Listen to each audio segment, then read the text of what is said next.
أعوذ بالله من الشيطان الرجيم. بسم الله الرحمن الرحيم.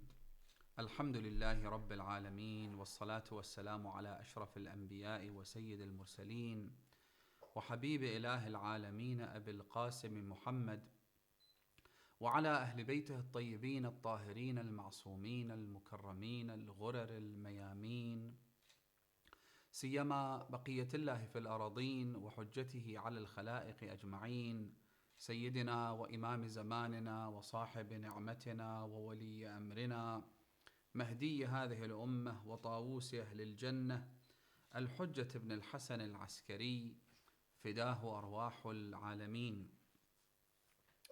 اللهم صل على محمد وآل محمد وعجل فرجهم. السلام على المهدي الذي وعد الله عز وجل به الأمم أن يجمع به الكلم ويلم به الشعث ويملأ به الأرض قسطا وعدلا ويمكن له وينجز به وعد المؤمنين. My dear brothers and sisters, Assalamu alaikum wa rahmatullahi wa barakatuh. And may I offer you felicitations on this Friday, the day on which we anticipate the return of our Savior, our Master, our Imam, the shepherd to this flock, Al-Hujjat ibn al-Hasan, Arwahuna lahu al-fida. May our souls be ransomed and sacrificed for him. And what a blessed day that would be, the day when the Imam returns, restoring justice to a world bereft of any sense of justice and equity, and brings back honor to believers in a world where believers are constantly humiliated and demeaned. What a sight to behold it will be when the Imam ascends the pulpit and begins to deliver his sermon in the mosque of Kufa, where believers have flocked to from every corner of the globe, listening to their master deliver to them his divine mandate. What a beautiful spring day that will be when God's vicegerent will launch his mission to rid the world of oppression and injustice. And it is that day, my dear brothers and sisters, we should prophesy about, we should give glad tidings about, we should remind people of, so that they don't lose hope, so that in the mayhem and the chaos and the pandemonium of the world that we are in, people don't lose hope. It is absolutely critical that we continue to remind people that in spite of the darkness, that in the face of the difficulties and the trials, that after this dark night will come a bright, beautiful morning in which God, the creator of the universe, will establish justice on this earth, in which God will provide one of his greatest signs, as the Quran tells us, أو يأتي بعض آيات ربك يوم يأتي بعض آيات ربك لا ينفع نفسا إيمانها لم تكن آمنت من قبل أو كسبت في إيمانها خيرا. The day that the Quran describes like this, وأشرقت الأرض بنور ربها, when the land, perhaps a reference not just to this earth, but the entire universe, when the land will radiate with the light of its Lord. بِنُورِ رَبِّهَا. Traditions tell us that when the Imam comes, because he embodies and represents the light of our Lord, the light of God, not just the spiritual light, of course, the light of guidance, but also the physical light will permeate throughout the universe.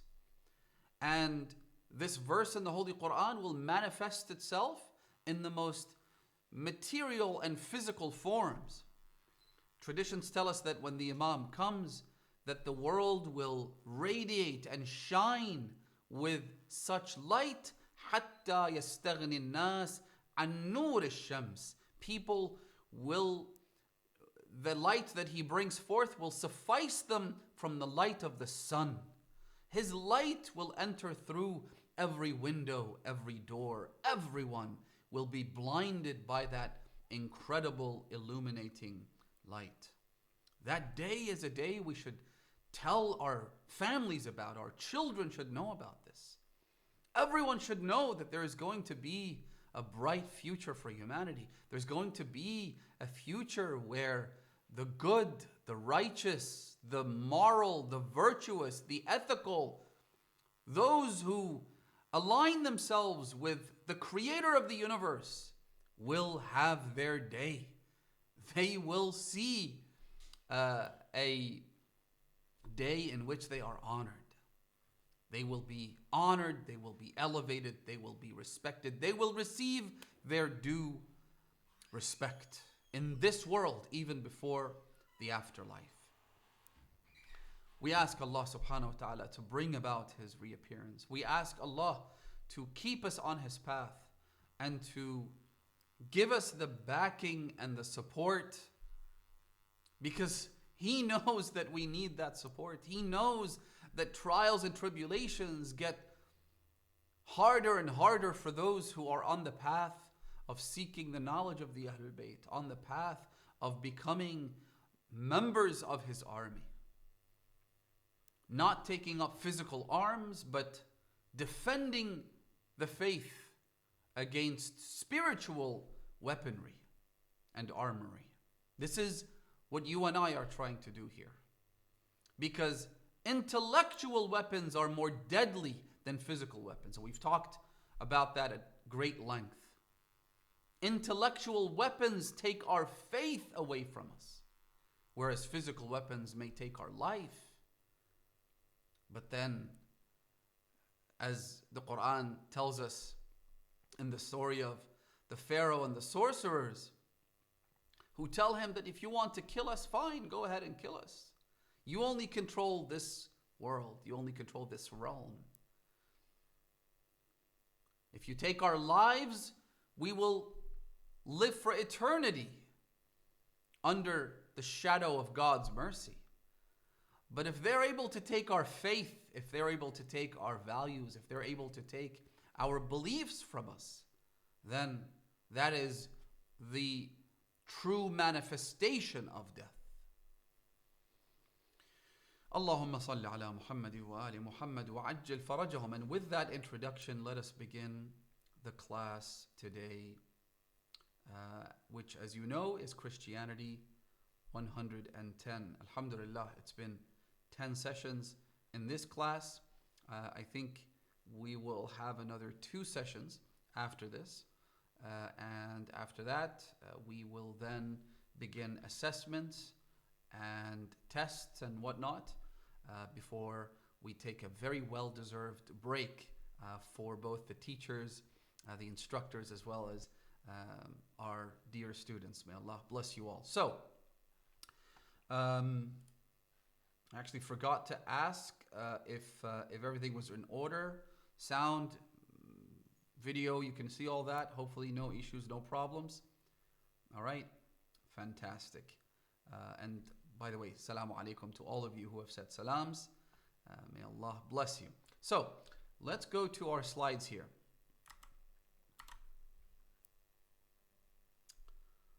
Allahumma salli ala Muhammad wa ali Muhammad. All right, here we are.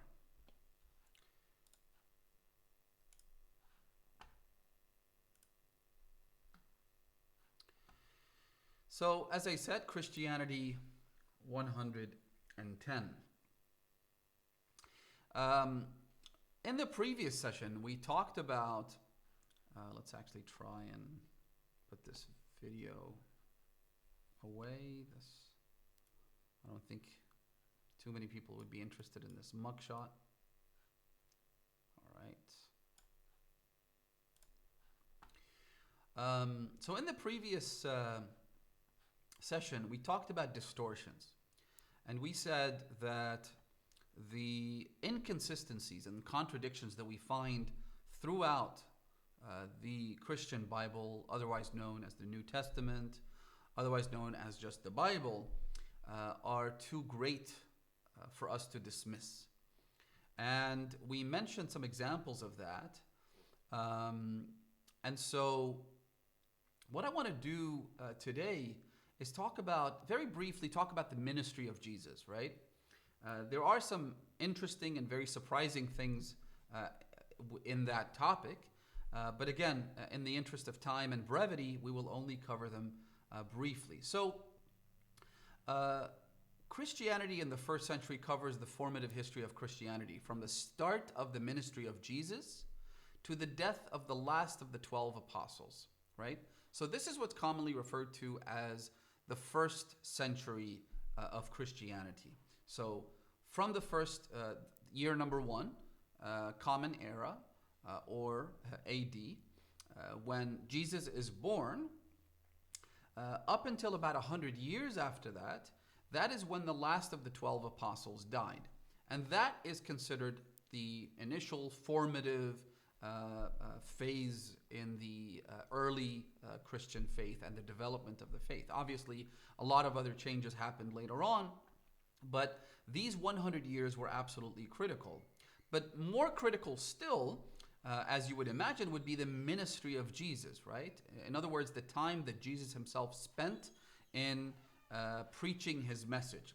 So we will, in the next session, most likely we'll be talking about the apostolic age, right? Or the time when Jesus is allegedly crucified and the apostles take over. But we'll leave that for the next few sessions. For now, we want to focus on the actual ministry of Jesus himself, the time that Jesus spent in preaching his message.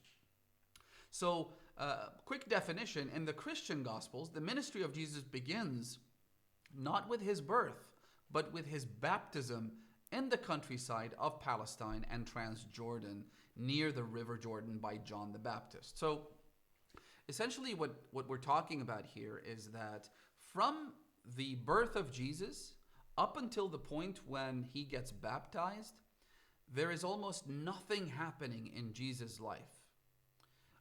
Or at least nothing of much substance happens. Whereas in sharp contrast to the Islamic narrative, Jesus' ministry begins from the moment of birth. And so I think many people know this, but it's worth reminding our dear students and whoever you discuss this topic with, if they happen to be Christian, that the story of Jesus speaking in the crib, the story of Jesus defending his mother's honor and so forth, none of that appears in any of the Christian Gospels or anywhere in the Bible for that matter. Which leaves a very gaping hole in the biblical narrative. Because number one, it doesn't explain the virgin birth. It doesn't explain how this virgin woman who is betrothed to someone according to the Christian narrative, in other words, she's engaged to be married to Joseph the carpenter. In the Christian narrative, Mary is betrothed and she's engaged to be married to this man, but he had not laid a hand on her. They had not consummated the marriage. So suddenly she gets pregnant, and of course the accusations begin to fly around. The most obvious accusation being that, you are not married, no man has ever laid a hand on you, your husband certainly has not consummated this marriage, so how did this pregnancy come about? How did you get pregnant? Now, in the Muslim narrative, Jesus is defended fiercely, or rather he defends his mother fiercely. Jesus comes to the defense of Mary in a manner that leaves no room for doubt, right? Which reminds me of an interesting incident. Many of you are familiar with Sayyid Abdul Hussein Sharafuddin, Ridwanullah ta'ala alayh, this great Muslim Shia leader who became an incredibly influential figure within the Shia world, someone who in fact was from Lebanon, and his base was established in Jabal Amil in the south of Lebanon, and he gave a big boost to the Shia despite the fact that he had very strong connections to Najaf and ultimately was buried there. So all that aside, there's an incident where they say that the French colonial imperial forces, when they came to Lebanon at some point, I'm not exactly sure when, but there was this point when the French troops come and they invade Lebanon. The Christian community has historically stood with Western forces. Obviously, I don't want to generalize, but the Christians in Lebanon have always felt that as a minority, as an ethnic and a religious minority, they needed the backing of foreign forces, and so they chose to side with the French troops. So it is said that Sayyid Abdul Hussein Sharafuddin gave a sermon or gave a speech in one of the Christian villages in the south of Lebanon. And one of the things he said to them was that had it not been for Islam, had it not been for our Prophet and the Quran and the Muslim defense of Mary and her honor, to this day, you would have had to fend off accusations that Mary was dishonorable, God forbid, right? That Mary had in fact engaged in acts that were contrary to common decency and honor, and that her pregnancy with Jesus came about, in an illicit fashion, right? In other words, Jesus had a father, and that this father had not been married to Mary. I don't need to spell it out. So Sayyid Abdul Hussein Sharafuddin tells the Christian community in the south of Lebanon that we as Muslims have done, or Islam has done, Christianity an incredible favor, because it is the Muslim story of Jesus' birth that defended Mary against those accusations that were leveled against her by the Jews of the time, and that it was Islam that exonerated Mary from this accusation and from this crime. And so you owe it to us to stand by us, because theologically we have done you as a community such a great favor. And so politically we ask that you side with us and that you don't side with these foreign invading forces, right? So this is an interesting point, because again, as I said, in the Christian Bible, there is no mention of Jesus speaking miraculously in the crib and bringing to an end this accusation, this charge of adultery, which is something that some Jews to this very day claim that in fact Mary was impregnated unlawfully, God forbid. So that's something to keep in mind. As I was saying earlier, the birth of Jesus, all the way to the point where he is baptized, is not, a point of concern by any of the authors of the Bible. His ministry begins, and notice this part here. His ministry actually begins, let me make this, there we are. It begins when he's baptized. By who? By John the Baptist, otherwise known in Islam as Yahya ibn Zakaria, who was a prophet. He was also a cousin of Jesus, and according to the Christian narrative, he's the one who baptized Jesus by the river Jordan, right? And that's the point when the ministry of Jesus, meaning the mission of Jesus, the prophethood of Jesus, call it what you may, that is when it begins. And it ends, listen to this, it's very interesting, it ends in Jerusalem following the Last Supper with his disciples. the apostles, the 12 apostles that Jesus picked, right? Which was the night before he was crucified. The Gospel of Luke, in Luke chapter 3, verse 23, states that Jesus was about 30 years of age at the start of his ministry. Now, according to some sources, a chronology of Jesus typically has the date of the start of his ministry on September 11, 26 AD. Now, do the math, because if the ministry starts in 26 AD and he's crucified at the age of 30, that means that Jesus' ministry only lasted 3 to 4 years. Isn't that interesting? In other words, the biblical account of Jesus revolves around 3 to 4 years of ministry. In fact, even those 3 to 4 years of Jesus' ministry, travel from one place to another, preaching, Sermon on the Mount, all those incidents that the Bible does cover, it covers at a very shallow level. And really the overwhelming majority of the biblical narrative of Jesus' life is centered on 1 week, which is commonly called the Passion Week, right? That's basically what most of the Bible talks about. It's the last week of the life of Jesus Christ. As I said, 3 to 4 years, beginning with baptism and ending with crucifixion outside Jerusalem in a place called Golgotha, right? That's where Jesus was claimed to have been crucified and buried in the tomb, right? So, the point we're trying to make here is that the distortions are so pronounced and deeply entrenched that they affect every facet of Jesus' message.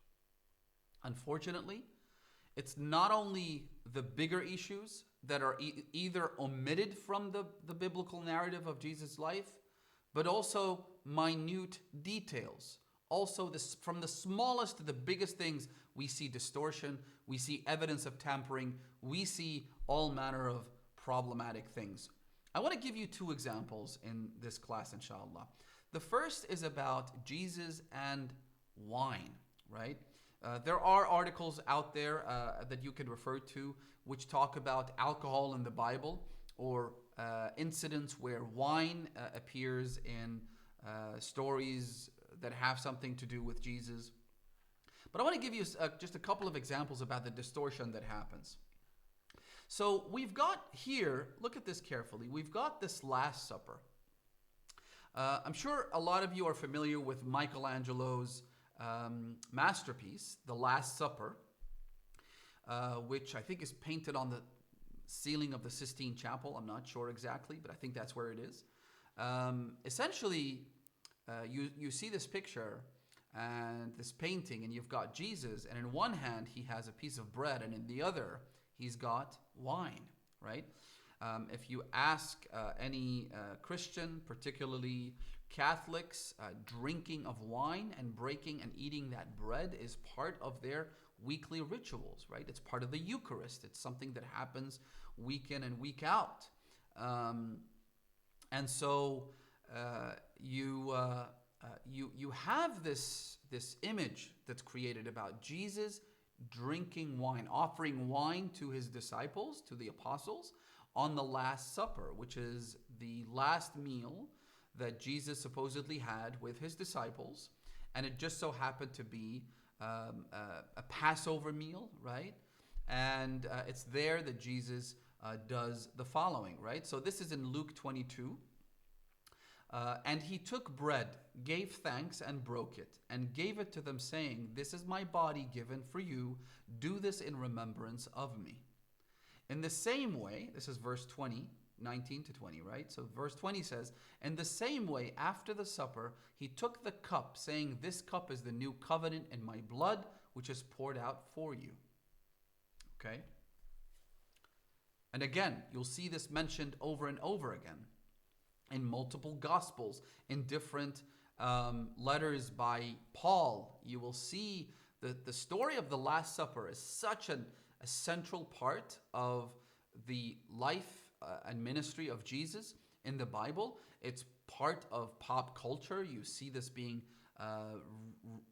represented in paintings. You see it in as the subject matter for a lot of novels, movies, what have you. Here's the problem.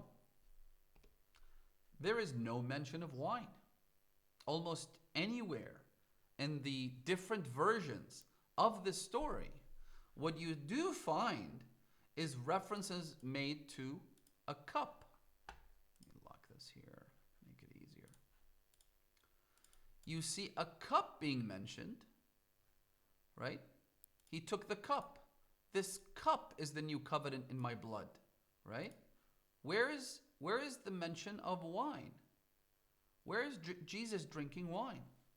So I actually looked this up and I did some research. And as it turns out, there are two ways that Christians often use to try to prove that this drink was in fact wine and nothing else. The first is that it is, they say that this is part of a Passover ritual, right? This was a Jewish holiday, a Jewish holiday meal, and Jesus was exercising the same Jewish rituals, which also include the drinking of wine, right?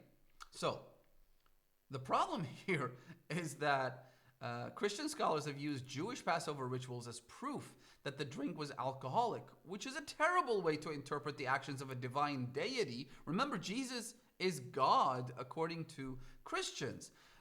What they're doing is that they're interpreting the actions of this divine personality based on the rituals of a religion they claim he came to replace. So just because the Jews drink wine in Passover doesn't mean that Jesus drank wine, okay? Especially when there's no reference to wine in the story of the Last Supper whatsoever, right? Take a look at this. Some of the references to the Last Supper actually talk about fruit of the vine. So wine is one thing, fruit of the vine is another, right? For example, Matthew, Mark, and Luke, they all say fruit of the vine. And then Luke also, as well as in Corinthians, which is a letter by Paul, they talk about cup, a generic cup, or what's often referred to as the Holy Grail, right? The Holy Cup. But there's nothing about the contents of the cup, right? Specifically, vine, right? This word also occurs in John, James, and Revelation, where the figure of speech mentions clusters and grapes, which is a clear reference to grape juice. Now, grape juice is one thing, fermented wine is another. You can drink grape juice in Islam, right? There's no problem there. And it doesn't intoxicate. It never leads to inebriation. But to say that this was wine makes it a completely different drink, right? Now, to further drive this point home, I want to take you to another incident in the life of Jesus, which is the crucifix. When Jesus is being crucified, we've got two references which I want you to think about. One is in Mark, right? And another is in Matthew, right? Check this out. And they brought him to the place called Golgotha, which is where Jesus was allegedly crucified and buried, right? And the word actually means place of a skull. So they brought him to that place, and they offered him wine mixed with myrrh, which is some kind of tree gum, right? It's used as incense. It's also it's mixed with wine to make it's like a sedative. It makes people go fall asleep. And in fact, there is a reference in the Bible, which I found, which says that that when people were being crucified or hung or killed or stoned, women would come to the place of the crucifixion, and they would give people that were about to be executed, they would feed them wine mixed with myrrh, so that they wouldn't feel all the pain, right? So that they would fall asleep or they'd feel inebriated, and so the pain would be alleviated to a degree, okay? So what Mark is telling us here is that they brought Jesus to that location and they offered him wine mixed with myrrh, but he did not take it. Draw 100 red lines under this. Jesus refused to take the wine. And they crucified him and divided his garments among them, casting lots for them to decide what each should take. This is in Mark 15, verse 22 to 24. Okay? So, pay close attention here. They bring wine, as they do customarily to people that are being crucified. Jesus refuses to take it. He doesn't drink it. Now, it's noteworthy how this incident is interpreted as an act of sacrifice. So Christian scholars come along and they say that Jesus refused because he wanted to experience every single moment appointed to him by the Father. Right? In other words, he refused to be intoxicated or inebriated because he wanted to feel the pain. And that's an act of great sacrifice. Okay? In order to remain the perfect sacrifice for sin, right? Ephesians 5:2. This is described as an incredible selfless act Jesus performed as he ensured nothing would interfere in his ability to fulfill the scriptures as written in the Old Testament, namely Psalm 69:21, and that included enduring the pain of his suffering. In other words, the wine was offered to him. He refused to drink it because he wanted to be sober. He wanted to be clear-headed. He wanted to feel every single moment of excruciating pain. Beautiful, sacrifice, admirable. Add your adjective. But then we come to John 19. Listen to this. John says in chapter 19, verse 28 to 30, after this, so notice how with Mark's account, he refused to drink. Then they killed him, they crucified him, then they took his clothes, and they what does it say? They divided his garments among them. Nothing else happened. But then look at what John says. He says, after this, Jesus, knowing that all was now finished, said to fulfill the scripture, I thirst. So suddenly Jesus feels thirsty, having already refused the wine. He said, I thirst. So a jar full of sour wine, notice this word here, sour wine, stood there. So they put a sponge full of the sour wine on a hyssop branch and held it to his mouth. When Jesus had received the sour wine, he said, it is finished, and he bowed his head and gave up his spirit. So, suddenly, this is totally different. At first, Jesus refuses to drink. Then he drinks the sour wine. Two problems here. Problem number one, even if we accept John's account to be accurate and true, it says sour wine. What exactly is sour wine? What's another word for sour wine? Anyone? Let's see if anyone wants to contribute here. What do you call sour wine? Is there another word you can think of? Sister Fatima, Brother Hussein, Brother Muhammad? Exactly. It's called vinegar. In fact, they say that this was a drink that was commonly offered to Roman soldiers.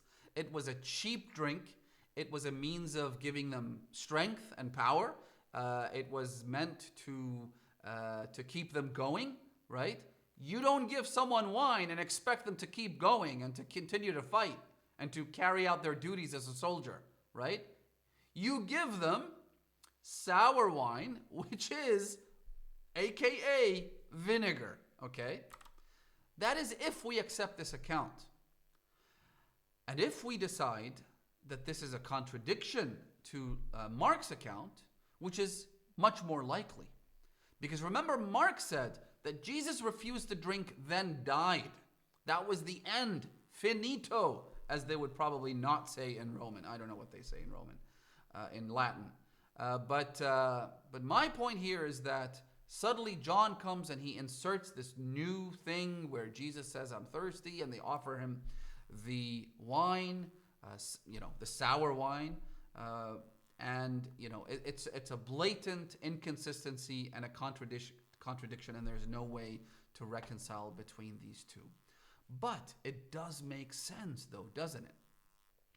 It makes sense that Paul, who was a Jew, obviously, and was in fact a devout Jew, would want to pervert the message of the Bible and the story of Jesus to introduce wine as a religious ritual, right? Because it's one thing to say that, yeah, Christianity is okay with wine. But it's another to say that Jesus wanted wine to be part of his religious rituals. Jesus introduced wine into the Last Supper. Jesus asked his followers to drink wine and remember his blood, right? Jesus himself drank wine on the cross. What you're doing is you're tampering with this religion on a fundamental level. What Paul is doing is destroying Christianity from within, right? And we've seen this happen in Islam, subhanallah. We have seen reports that were fabricated by the Umayyads and the Abbasids in order to justify the actions of their own caliphs, who were always drunk and inebriated. They also manufactured a hadith saying that the Holy Prophet received a jug of wine as a gift, and that he accepted the gift out of respect, only to then say that from this point on, it becomes forbidden. لَقَدْ حُرِّمَتْ مِنْ بَعْدِ ذَلِكَ. In other words, they didn't have the audacity to claim that the Prophet drank the wine, but they suggest it. They say the Prophet received it. This is actually discussed quite thoroughly in a great book for those of you who can read Arabic called Adwa'un ala Sahihain, which is a book that analyzes Sahih Bukhari and Sahih Muslim, so-called Sahih, right? And he says that having gone through these two books, the author says that I have found almost every conceivable transgression and grotesque act of immorality was attributed to Rasulullah sallallahu alaihi wa alihi, with the exception of wine, until I found this hadith, where they say this person came and gave the Prophet a jug of wine. The Prophet took it, and then he said, it becomes forbidden from this point onwards. Right? So we've seen this happen in other religious traditions, including our own. So now we can see it happen so clearly in the biblical tradition as well, in the biblical narrative of Jesus. Now, I want to also cover one more example of tampering, and what I would like to present to you as perhaps one of the strongest points that almost nullify and destroy the Pauline message of Jesus' life, death, and resurrection. Okay, so I called it the cursed God. So if you go to Deuteronomy, which is part of the Bible, but it's part of the Old Testament, in Deuteronomy 21, 22 to 23, it teaches that there was a divine curse placed on a hanged person. Listen very carefully to this. It says, and if a man has committed a crime punishable by death, and he is put to death, and you hang him on a tree, his body shall not remain all night on the tree, but you shall bury him the same day, for a hanged man is cursed by God. Try and remember this point. According to the Old Testament, in other words, according to Mosaic law, according to the law of Moses, a hanged man is cursed by who? By God.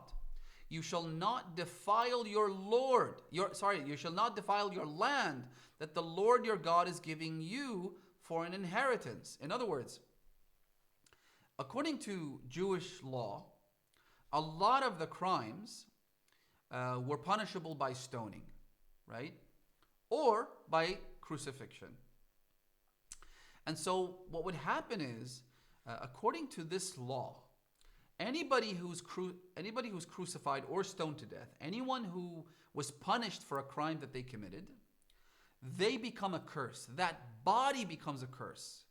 And so God says to the Jews that if this happened, you should get rid of the body as soon as you can. If you don't, it'll defile the land, right? If you don't, something terrible is going to happen to the land. Keeping this cursed body hanging like this from a tree or a cross, or even if somebody is just stoned to death, okay? And I explained this here. For most capital offenses covered by Jewish law, stoning was the form of punishment. On some occasions, the dead body would be hung in public as a deterrent to further crime. This law made it illegal to do so overnight. This is also mentioned in Leviticus as well as in the book of Numbers. Okay? Why? Because the body is cursed. Then the Apostle Paul comes along, and he referred to this law in relationship to Jesus and his death on the cross. Listen very carefully. This is found in Galatians 3:13. Remember this address. I've used this myself, this reference, in numerous debates I've had with Christians, both in church settings, formal debate settings, as well as these street preachers, if you like, right? I've used this over and over again, and none of them has ever been able to give me a satisfactory answer, right? So Paul says in Galatians, which is the letter that he wrote to the Galatians, chapter 3, verse number 13, we read, Christ redeemed us from the curse of the law by becoming a curse for us. For it is written, meaning it's written in the Old Testament, in Mosaic law, as we mentioned, for it is written, cursed is everyone who is hanged on a tree. Right? Hanged on a tree. By the way, there are references in the Bible where people who get crucified are also referred to as hanging from a tree, right? Meaning the cross itself is made of wood, and the wood is taken from a tree, so people would refer to people crucified as those who are hanging from a tree. So listen to what Paul is trying to say here. Paul acknowledges, and we'll talk about Paul in the next session, inshallah. He acknowledges that according to Jewish law, those that have been crucified are cursed. Then he says, but that's okay, because Jesus took that curse away from us. He redeemed us of the curses of sin by being the curse himself. Now, why we know this is utterly absurd and cannot possibly be accepted? Because if you look at the Bible itself, there are numerous references to the meaning of being cursed, right? I'll give you one example, and that is the cursing of the fig tree. So the story goes something like this. Jesus comes to Jerusalem, and as he's about to enter Jerusalem, there is a fig tree, which happens to be barren, right? In other words, it doesn't bear any fruit, okay? So this is mentioned in Mark, with some differences between the Mark account and Matthew, Luke, that I think John doesn't mention this at all, but those three biblical authors tell the story of Jesus coming into Jerusalem. He looks at that tree and he curses it, right? So we see Jesus cursing the fig tree and God cursing Jesus, who is hung from a tree. What happens to the tree? Well, as it turns out, as soon as Jesus curses the fig tree, it withers immediately after the curse is pronounced. The tree is destroyed, right? It withers. What this tells you is that when the Bible and when Paul himself says that whoever is hung on a cross or a tree, in other words, whoever is crucified, is cursed, that word is literally the worst thing that God can do to anyone, to curse them, right? And we know this, like as Muslims, this comes very naturally to us. We completely understand that when somebody is cursed, it means they are cast out of the mercy of God. They are thrown at the bottom of hell, right? And yet, Jesus, who is supposedly also the Son, who is supposedly also a God himself, is cursed by God, by the Father. It is absolutely and utterly nonsensical and cannot be accepted in any way, shape, or form. As a matter of fact, every time I've brought this up in a debate, I have always concluded the discussion by saying that as a Muslim, I refuse to allow Paul or the Bible to curse my prophet, Jesus Christ, the Son of Mary.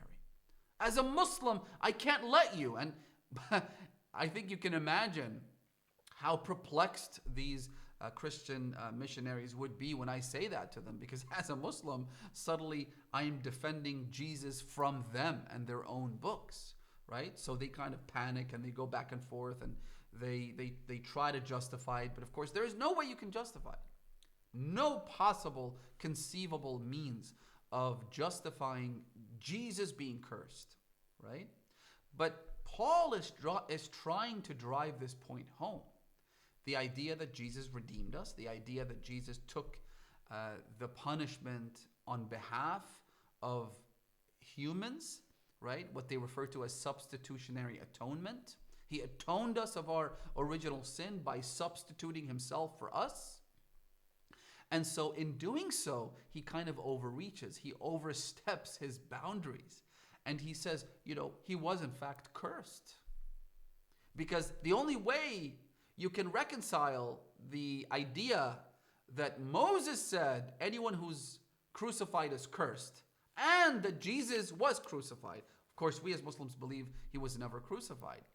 But if you say that Jesus was crucified, then the only way you can reconcile these two ideas is to say, yeah, Jesus was cursed as well, just like any other criminal who is crucified, which is absolutely absurd. I think we will leave it at that. Let's see if there are any questions to respond to, inshallah. And then we'll end the session.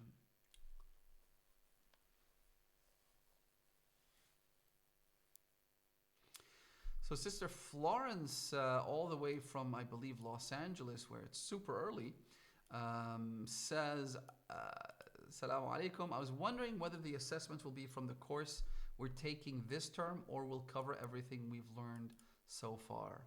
I think it'll be both. You will receive assessments for the previous pre-Hausa course, but those will be a lot simpler. Perhaps multiple choice questions, nothing major, but you will be assessed on those as well, because I think what we'd like to do is to offer certificates for people who took the pre-Hausa course, which is something we should have done before we started this course, but nonetheless, the certificates will be awarded to those who take those multiple choice questions, and hopefully you'll be able to get those certificates. Assalamu alaikum.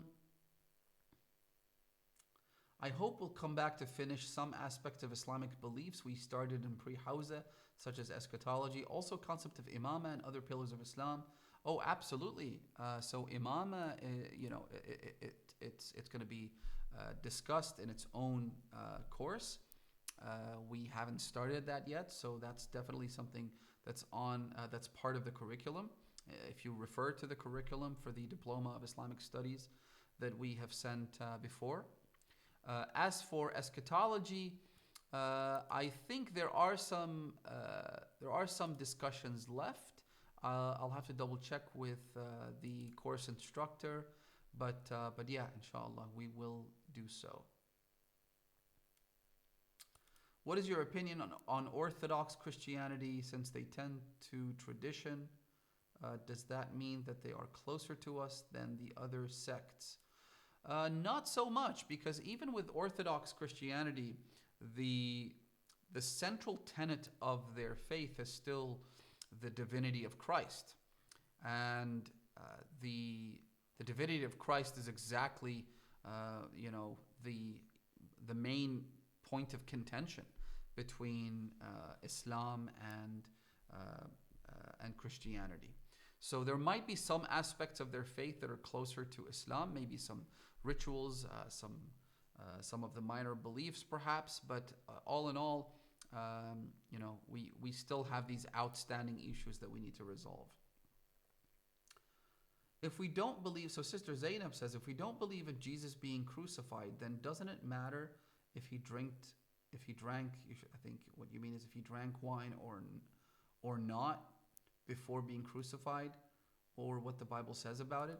So the reason I've brought up this issue is to illustrate and highlight the inconsistencies and the distortions and the perversions and the clear and blatant tampering that occurred within the Christian Bible, right? It's not about picking on a minor issue, and you know, we're not trying to prove that the crucifixion didn't happen because of Luke's account or what Mark says happened and whatnot. What I'm trying to illustrate is the fact that tampering it's a hallmark of what happened to the Christian Bible. And as I said earlier, it affected not only the major tenets of the faith, but also smaller things, or things that you would perhaps assume that wouldn't be necessarily as important, right?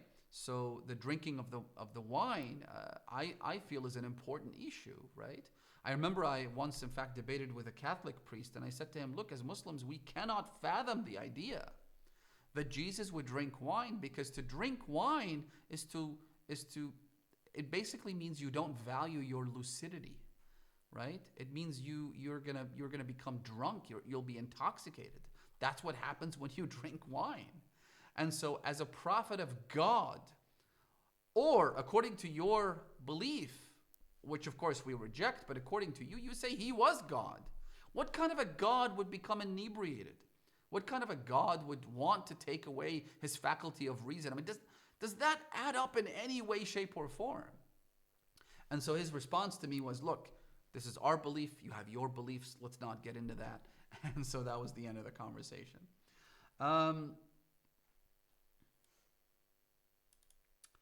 Will we be given revision weeks prior to the assessments?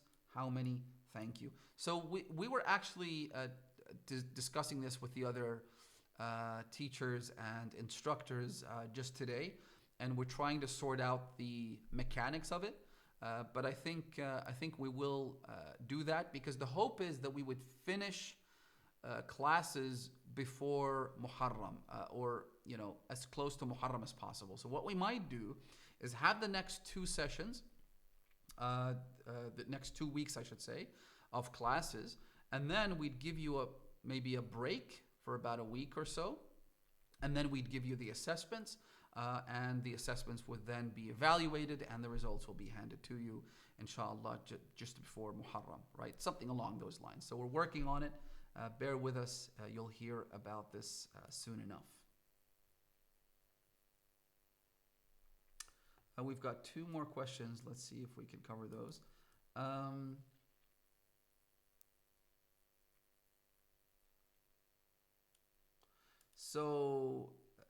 One question says, could you talk about what made it so different between the time the Bible was revealed and the Quran was revealed, that made it possible for the Bible to be distorted but not the Quran? I think there are a lot of factors. I might have actually alluded to this in a previous session. Part of the problem with the Bible was that Paul was able to exert his control on the Christian faith rather quickly, right? So remember, Paul appeared on the scene in the year 33 AD or thereabouts, right? So about 3 years after Jesus. And again, we'll talk about him in the next session, inshallah. But he was able to consolidate power. He was able to push away and to neutralize the other apostles. And so he was able to very quickly consolidate the power that he amassed and become the self-proclaimed spokesperson for Christianity. And by engaging in his missionary work, sending out all those letters, appointing his own apostles in various places, he was able to become the de facto representative of Jesus. And it was almost like the Saqifa in Islam, but minus the role of Fatima Zahra, minus the role of the commander of the faithful.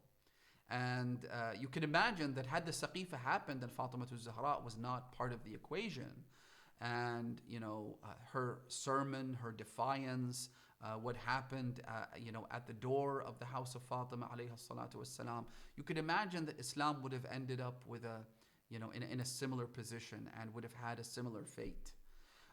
There was also the fact that the Bible was not written down in the life of Jesus himself, or that if it had, those copies were very quickly destroyed. So again, there's a number of different issues that factor into this.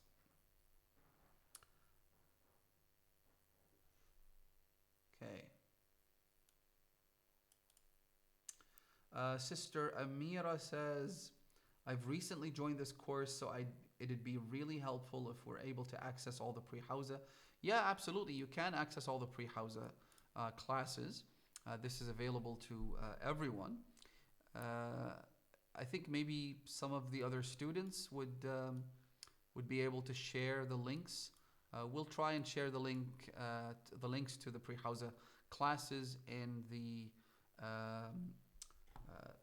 Telegram group, inshallah. So maybe one of the dear brothers or sisters can do that. Go to that group, to the discussion group that is, and you'll find those links posted there very soon. Sister Rifat is saying, has JM been able to receive the fees that we sent? Yes, as I've said in a previous session, the issue that we had was resolved with PayPal. So if you send your fees, or if you have sent your fees or the administrative costs to that account, we have received it, and we should be able to receive it. Finally, is being able to prove your belief one of the prerequisites of belief? It's a good question. There are some concepts I believe in with complete yaqeen, but I may not be able to prove it. Does that mean that my belief is baseless? For example, the unity of God, necessity of imamah, etc.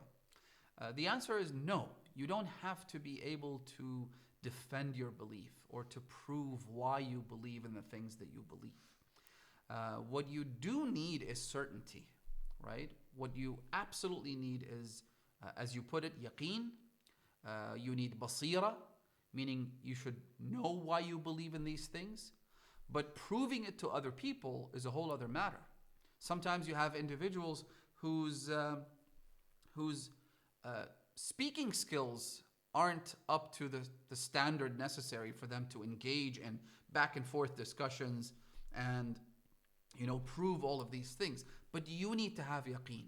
And if you don't have yaqeen, in other words, if you find yourself struggling with these concepts, then you need to go back to the drawing board. You need to go and try and learn why you believe in those things. But proving it to other people is another issue and is not a prerequisite in any way. All right, I think we'll leave it at that. Jazakumullah khair, everyone. May Allah bless you. It was great. Okay, I see. Let's see. So yes, one of the brothers or sisters has posted all of these links in the chat box. The sister who asked about pre-Hawza classes, you'll be able to find it there. So yeah, inshallah, I hope you've benefited.